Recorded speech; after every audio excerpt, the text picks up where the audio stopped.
Hello everyone, if you keep getting this error on Windows Update 0x80240069 on your computer, then you have come to the right place because in this video I'm going to show you how easy it is to fix that annoying Windows Update error on your computer easily.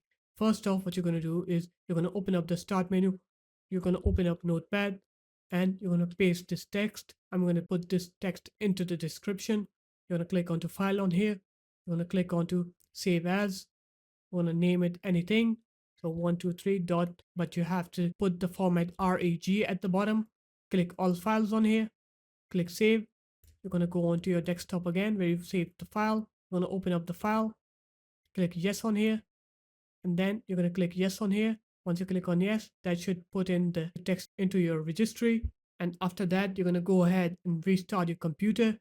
Once you're done with restarting your computer, you're going to come here again. You're going to write here Windows Update, and you're going to click onto check for updates here, and that should do it. So there it is, guys. That's how easy it was to fix that annoying Windows Update error. If you guys found this video helpful, make sure to leave a like, comment, and subscribe to the channel, and I'll see you in my next video. Peace.